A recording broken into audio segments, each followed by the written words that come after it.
Sebelum itu, perkenalkan nama saya Hanifah Zain. Nama saya Anastasia. Saya Safira Aulia. Nama saya Rimustari. Saya Rahel Windarasi. Jadi pertama-tama kita akan bahas tentang retikulum endoplasma. Nah, retikulum endoplasma ini tuh RE halus, dan yang di sini tuh ada RE kasar yang warna hijau, dan yang warna kuningnya adalah RE halus. Retikulum endoplasma berasal dari bahasa Latin, yaitu retikulum yang berarti di dalam plasma. Adapun kata endoplasmik yang berarti di dalam sitoplasma juga. Retikulum endoplasma yaitu struktur benang-benang yang bermuara di inti sel atau yang disebut nukleus. Nah, teman-teman, di sini ada dua jenis RE, yaitu ada RE granuler atau RE kasar dan RE agranuler atau RE halus.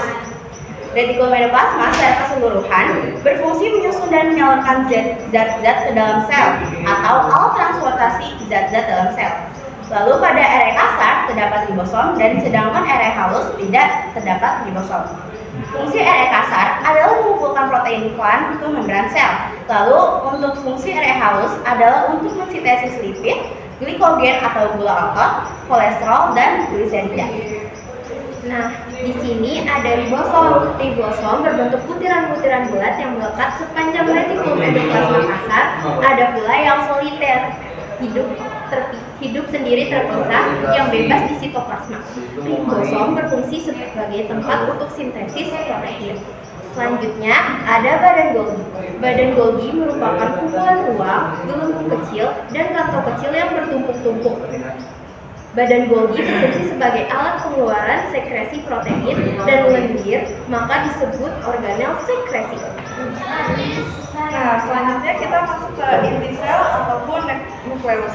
Jadi, nukleus biasanya berbentuk oval atau bulat yang berada di tengah-tengah sel. Di dalam inti sel atau nukleus terdapat nukleolus dan benang kromosom. Cairan ini tersusun atas air, protein, dan mineral. Kromosom merupakan pembawa sifat menurun yang di dalamnya terdapat DNA dan RNA.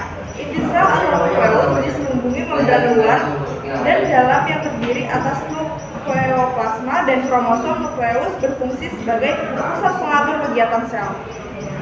Nah, selanjutnya kita masuk ke mitokondria. Jadi, mitokondria ini memiliki membran dalam dan luar yang berbentuk seperti cerucu dan tertekuk atau tekuk seperti kristal. Di dalam mitokondria berlangsung proses respirasi untuk menghasilkan energi. Mitokondria berfungsi sebagai penghasil energi sehingga diberi julukan the powerhouse.